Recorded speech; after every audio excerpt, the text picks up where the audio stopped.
Muy buenos días, queridos estudiantes, queridos alumnos de nuestra modesta casa de estudios de Uribes School. Una vez más, utilizamos este medio para poder llegar a ustedes y así continuar con nuestras labores académicas, labores importantes. Desde ya, sé que muchos están acatando y están sumándose a la labor que están realizando cada una de las personas en cada uno de los establecimientos de salud para contrarrestar la situación por la cual estamos pasando todos. Debemos ser empáticos y asertivos y seguir acatando lo dispuesto por nuestro presidente. Queridos estudiantes, queridos alumnos, hoy vamos a iniciar una nueva unidad con el tema de la Guerra de los 100 años. No sin antes aclarar, siempre necesario, quienes habla el encargado del curso, el profesor Jesús Narro Vázquez, profesor de Historia Universal, para la clase dirigida para los alumnos de segundo año de secundaria. Por favor, tomen nota. ¿Está bien? Vamos a tomar nota ahí de lo que vamos a ir explicando paso a paso. ¿Está bien? La Guerra de los 100 años. Antes que se presente la Guerra de los 100 años en Europa, prácticamente estamos a puertas de cerrar la Edad Media. Hasta la clase de hoy hemos visto infinidades de temas importantes del cierre de la Edad Media, pero va a marcar un hecho importante que marca la brecha para el inicio de una nueva edad. Muy aparte de los descubrimientos, muy aparte de conocer y saber qué hechos son los que marcan esa brecha para el inicio de una nueva edad, es también necesario entender cómo se presentan estos hechos. Uno de esos hechos va a ser la Guerra de los 100 años. Pero antes que se dé la Guerra de los 100 años, las monarquías, a raíz de las crisis feudales que ya en anteriores videos, anteriores clases hemos tratado, va a conllevar a que las monarquías se posicionen. La iglesia pierda su poder y las monarquías tomen ese rango absolutista, ese rango de monarquía como tal. Las coronas se van a posicionar en Europa. Pero ¿cómo se presenta Europa hasta antes de la Guerra de los 100 años? Está plagada de pestes, una de las mayores pestes que mató por debajo de los 50 millones de personas fue la peste negra, ¿no? Esta peste, las pestes que traían consigo prácticamente por la falta de higiene. No, a eso se sumaba que había una plaga de ratas que tenían una pulga, la cual era la encargada de pasar esta enfermedad, esta peste. Prácticamente trajo consigo la muerte de muchas personas. No fue la mayor calamidad pública, no fue la denominada la muerte negra o la peste negra, ¿no? Que prácticamente acabó con la gran mayoría de los habitantes de España, de los cuales un gran número no sobrevivió, solamente los más fuertes sobrevivieron a esta peste, y fueron los que prácticamente protagonizaron la nueva sociedad europea. Así como la peste negra, la peste negra acabó con 50 millones de personas, igualito lo está haciendo esta pandemia en la cual estamos pasando. Entonces el mundo no ha sido ajeno a, a este tipo de situaciones o cosas que está pasando en la actualidad, sino ya viene a raíz con el paso de los años, ha ido pasando diferentes epidemias, y una de ellas ha sido esta, de la cual debió dejar grandes lecciones, pero sin embargo no han hecho caso omiso a lo que dice la historia. La historia, por eso estudiamos historia, ¿no? Conocemos el pasado para entender el presente y proyectarnos hacia el futuro. Muchos también no pensaban que iba a devastar tanto esta enfermedad de la peste negra. Entonces se está viviendo esto en Europa prácticamente para los fines. Eso va a causar una reducción demográfica desmesurada, ¿no? El 50% de la población va a raíz de esta peste prácticamente va a estar devastada, ¿no? El contagio fue muy rápido, prácticamente toda Europa se plagó, igualito que el COVID-19, igualito se va a expandir de manera brutal y rápida, ¿no? Y acabar prácticamente con la vida de las personas. Tenemos un cuadrito en este costado de acá, el grado de prácticamente cómo fue la mortalidad en algunas ciudades, cómo acabó, ¿no? Entonces, decimos que entre 40.000 y 100.000 habitantes fueron en las zonas afectadas por, por este virus, ¿no? O esta enfermedad que es la peste negra, que se llevó gran número de la población. Y esto prácticamente permitió también el pensar, el querer razonar en un cambio. Es necesario que surjan estos cambios durante el siglo XIII y el siglo XVI. Estamos prácticamente terminando la Edad Media. Estas nuevas cambios que se van a originar va a ser la búsqueda de nuevos territorios, nuevas rutas, como les venía hablando hasta ese tiempo. En clases posteriores vamos a continuar hablando acerca de esto, de estas rutas. Pero la crisis económica feudal va a llegar a su punto máximo durante este tiempo y va a arrastrar consigo una serie de problemas e inconvenientes. El hambre, el polvo, la mortalidad infantil va a debilitar a la población cada vez porque va a estar más expuesta a enfermedades, a una serie de enfermedades. Ahora, prácticamente estamos viendo una Europa enfrentada a una crisis total, En el año 1300 prácticamente va a haber un déficit económico y se van a arruinar muchas hectáreas de cosecha. Entonces, hasta antes que surjan, las monarquías se van a posicionar. Durante ese momento que están pasando crisis, las monarquías van a poner su granito de arena también. Las monarquías van a enfrentarse entre estados. Así va a surgir la Guerra de los 100 años. La Guerra de los 100 años que involucra a Francia e Inglaterra, ¿no? A partir del año 1330, que no dura 100 años, sino 116 años, algunos historiadores dicen más, pero está marcado como tal, como la Guerra de los 100 años. Hecho importante que marca una brecha en la historia universal. Pero es necesario también entender cómo se están posicionando, cuáles son las monarquías. Entonces, ya tenemos dos, tenemos la monarquía francesa y la monarquía de Inglaterra. Ambas se disputan en la corona. Inglaterra quería la corona de Francia, no por derecho familiar o vínculo parentesco familiar entre una familia y la otra. No, algunos dicen entre los Capeto y los Plantagenet, que está claro ahí la disputa que hay entre ellos, ¿no? Ahora, fueron estas coronas, ¿no? De nacientes estados que disputaron con sus grandes ejércitos esta gran guerra, ¿no? En la cual se va a ver el uso de la artillería, ¿no? La pólvora y entre otros armas más, ¿no? Entonces vemos como tal las monarquías que se están presentando durante este tiempo, prácticamente siglo XIII al siglo XVI, ¿no? Siglo XV. Tenemos ahí los Gales, Londres, Inglaterra, los Flandes, ¿no? Este territorio de Francia, por acá, los reyes de Borgoña, ¿no? Tenemos acá otros reyes más. Entonces las monarquías se están presentando marcadas en este contexto. Son las monarquías que se han posicionado. Está la de Francia, la de Portugal, la de Castilla, la de Aragón, de Hungría, Polonia, entre otras más. Entre ellas van a marcar cierta distancia, ¿no? Entonces, para hacer crecer su territorio, van a buscar comprometerse, otros querer dominar y otros querer conquistar y otros reclamar su trono por parentesco familiar o parentesco sanguíneo. Y esto hacía que los feudos cada vez eran más pequeños y las monarquías prácticamente crecieran. Así se va a posicionar y se va a presentar estas grandes monarquías del siglo X que estamos marcando el día de hoy.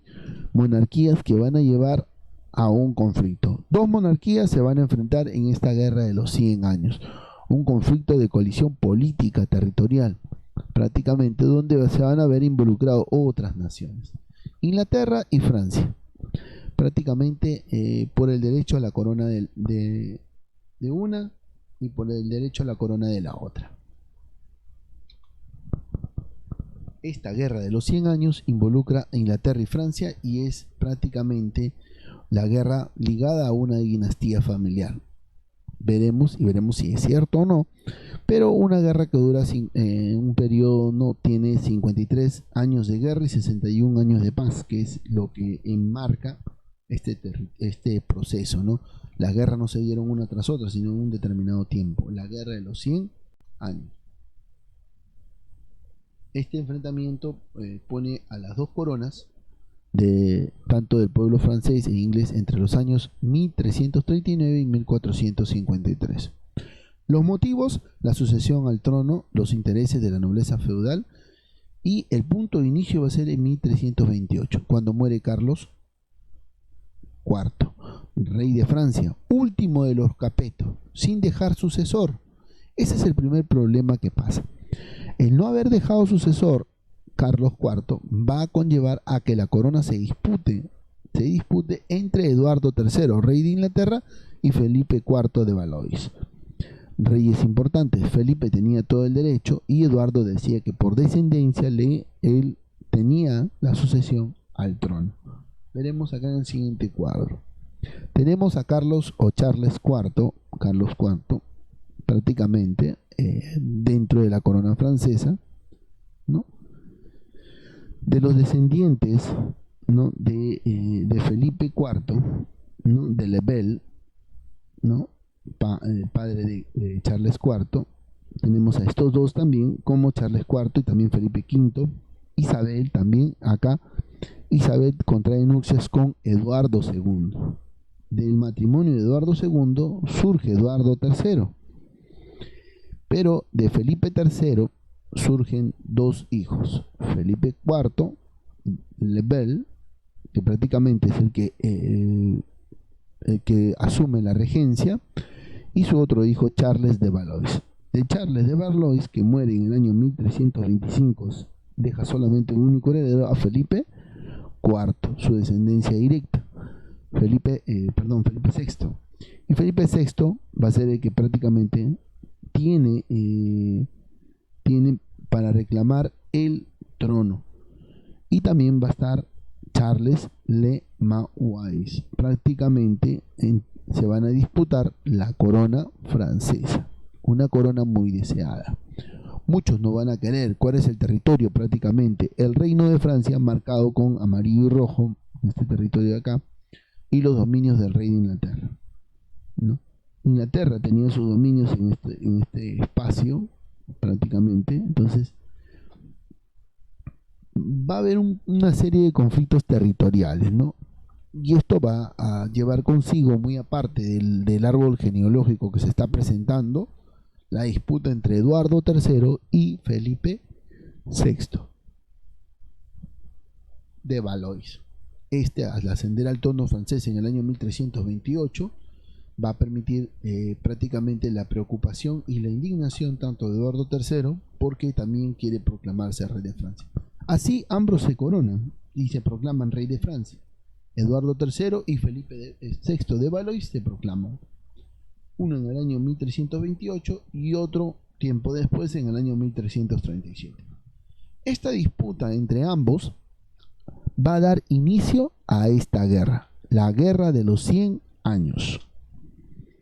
La duración de la guerra fueron 116 años, como les decía hace un principio, pero se conoce solamente como tal los 100 años, ya que hubo varios tiempos de treguas, los cuales eran usados principalmente para dar sepultura a todos sus muertos.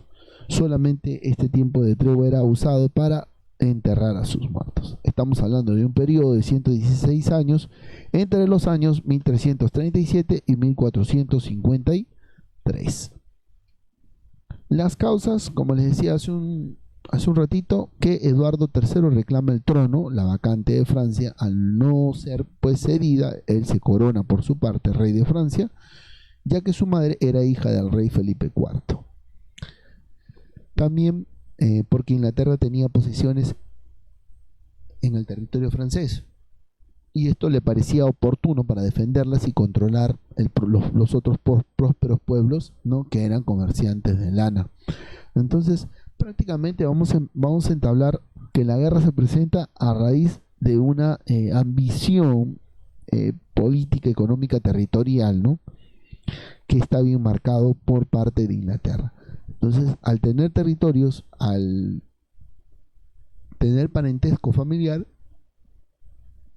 le va a dar la potestad de querer e invadir y conquistar este territorio. El inicio del conflicto marcado por Robert de Astrois se había revelado a Eduardo, ¿no? Prácticamente él lo acogió como un hermano en su corte, ¿no? Ante esto, la reacción de Felipe VI fue invadir y anexar la región de Gascuña, ¿no? Roberto de Artois se pelea con Felipe VI y prácticamente Felipe VI inicia invadir y anexar la región de Gascuña. No, vamos a ver acá, anterior,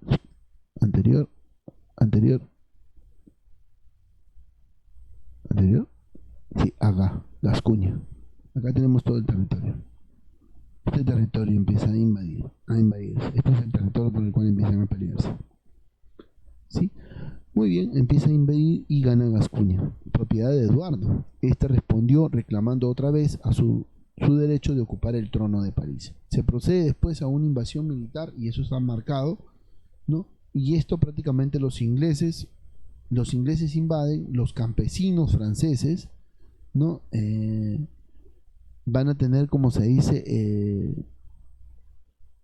como algo, un conflicto, porque tienen a un rey por otro lado y a otro rey por otro, ¿no? Y esto no les va a parecer. Prácticamente Inglaterra era vulnerable, todavía no era fuerte y estaba perdiendo batalla y pierde en estos dos espacios de Gracie y Calais. Fueron derrotados los franceses.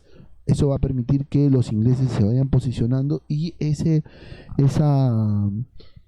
esa moral, como lo llamaba, o inmoral se podría decir, de ver a otro rey que no es el suyo, como se dice, va a causar un conflicto entre la población, ¿no? Entonces, ¿quiénes son los participantes de esta guerra que ya está iniciada?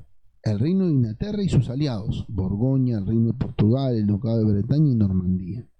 Y por el lado de Francia, Francia y sus aliados, la Corona de Castilla, el Ducado de Bretaña, el Reino de Escocia, Genova, la Corona de Aragón, el Reino de Bohemia y el Reino de Navarra. Entonces, ambos países prácticamente tienen sus bandos, ambos países tienen su apoyo, reciben apoyo de distintos reinos que los van a apoyar. Así se desata esta guerra y se posiciona como tal esta guerra. Dentro de sus batallas importantes están, como les dice, Crecy y Poitiers, prácticamente marcada con Azincourt en diferentes años de 1346, 1356 y 1415. Las tres victorias dadas a los ingleses. El sitio importante donde Francia recobra fuerza va a ser el sitio de Nueva Orleans. Nueva Orleans en el año 428 y 429. Aquí es donde prácticamente va a surgir una figura importantísima, alguien que va a, como se dice, a motivar y va a realzar la necesidad de que Francia busque prácticamente retirar a los ingleses de su territorio. Va a surgir la imagen de Juana de Arco. A partir de ahí, las victorias van a estar marcadas, ¿no? Con Patay, Formin y Castillón. Recuerden ustedes que este es un periodo de 116 guerras y en cada cierto tiempo de la guerra va a haber una ligera pausa. ¿Por qué? Porque le van a dar paso para poder enterrar a sus muertos. Entonces estamos viendo un conflicto donde tenemos al empezar victorias inglesas y de ahí tenemos victorias francesas. Parte de las victorias francesas desde sitio de Nueva Orleans, Patay, Formin y Castillón entre los años 1428 a 1453. Exactamente cada una de las batallas que se van a presentar a favor de la corona francesa en un periodo de 116 años. ¿Está bien? ¿Hasta ahí estamos más claro que el agua? Sí, profesor. Durante este periodo, durante este tiempo, también van a haber tratados que van a marcar, como se dice, las posiciones que se van abarcando dentro del territorio que se están logrando obtener tanto para Francia como para Inglaterra, que están obteniendo ganar. ¿Qué tratados?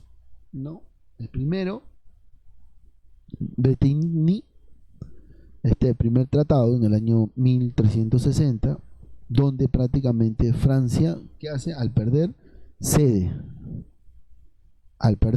Recuerden ustedes que las tres primeras batallas Francia pierde y cede, le cede Eduardo III al monarca inglés. Después viene el Tratado de Troyes, 1420, donde supuso la posición del rey Carlos VI, quien había enloquecido, ¿no? Al enloquecer, al sufrir alteraciones mentales, él va a ser reemplazado por el rey Enrique V de Inglaterra, ¿no? Profesor, pero ¿de Inglaterra? Sí, va a ser reemplazado por el rey Enrique V de Inglaterra.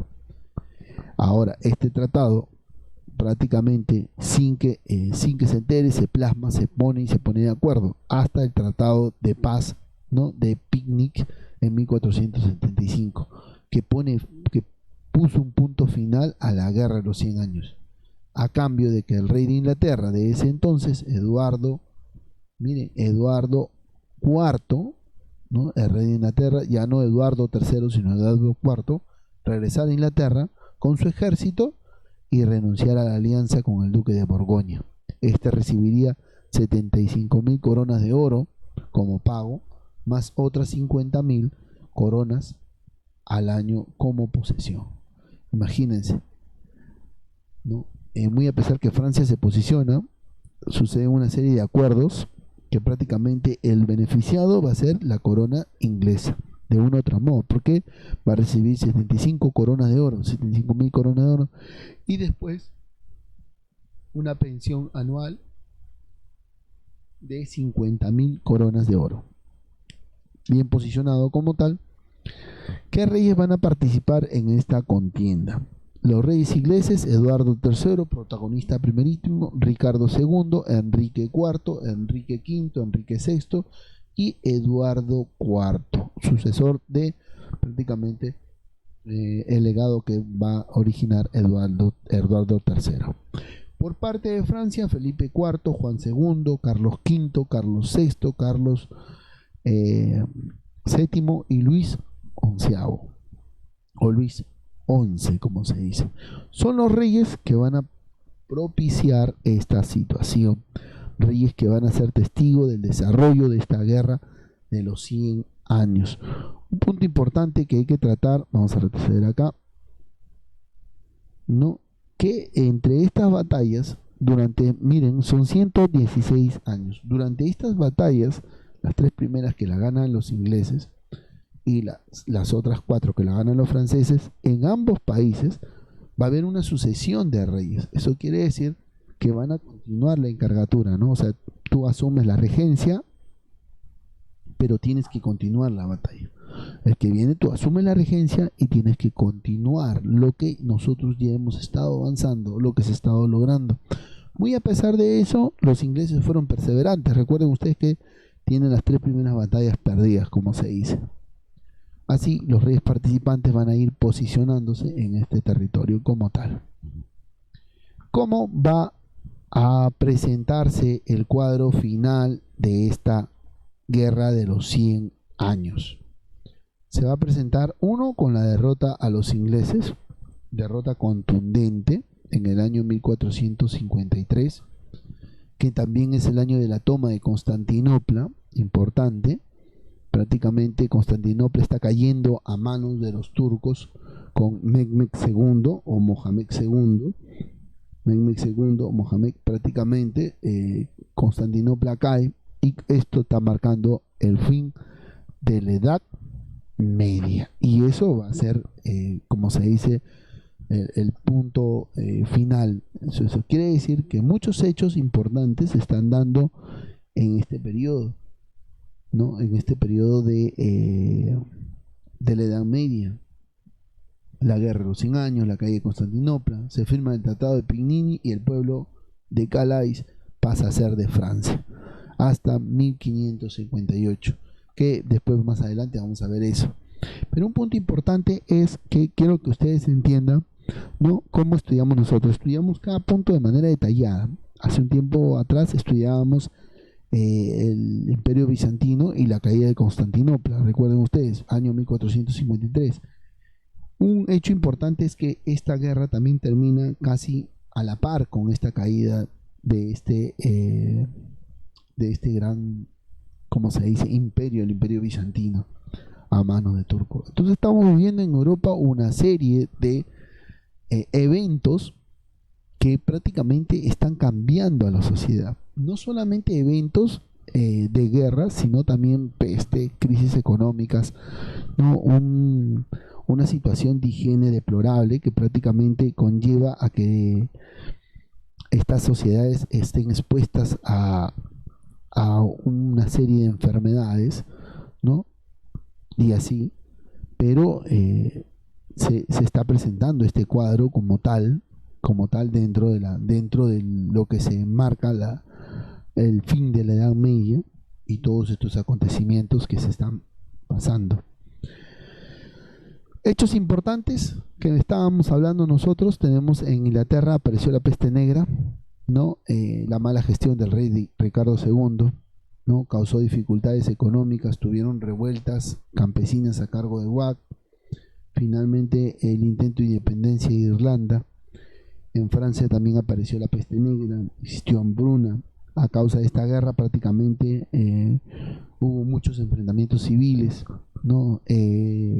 Estas monarquías no estaban preparadas para este tipo de pandemias, por así decirlo, que prácticamente acabó consigo con 50 millones de personas, ¿no? El número de bajas está marcado, fue 59.000, ¿no? 59.000 para los ingleses y sus aliados, son 53.000 para los franceses y sus respectivos aliados. O sea, estamos viendo de que va a haber una gran cantidad de muertes por la guerra y muertes también por la peste que se está viviendo en este tiempo, que trae consigo una serie de no solamente la enfermedad, sino trae consigo una situación deplorable, porque hay hambruna, hay enfermedad, hay falta de higiene.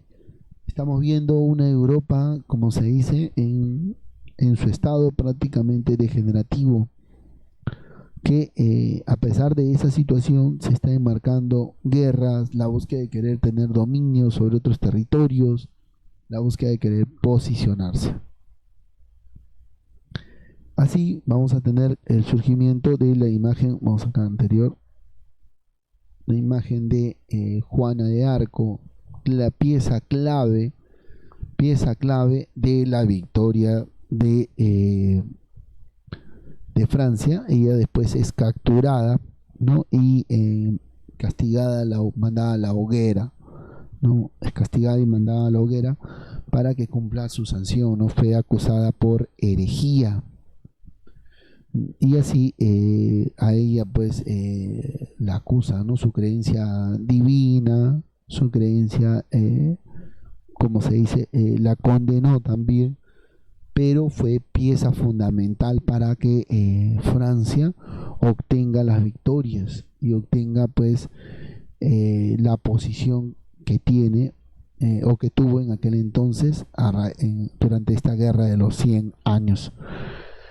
No es necesario que la primera batalla que obtiene Juana de Arco en Nueva Orleans, ¿no?, prácticamente despierta el interés por querer seguir conquistando, ¿no? Y prácticamente marca el impulso de no dejarse vencer ni no dejarse pues dominar por el ejército inglés. Ella impulsa y esto pues se logra un punto importante. Bien, queridos estudiantes, queridos alumnos, hemos llegado a nuestra parte final de nuestra clase. Espero que les haya gustado. Ya estaremos pues conectándonos nuevamente y poder continuar con nuestras clases. Desde ya felicitarlos y decirle a cada uno de ustedes que sigan teniendo un bonito fin de semana. ¿Sí? Bueno, chicos, cuídense.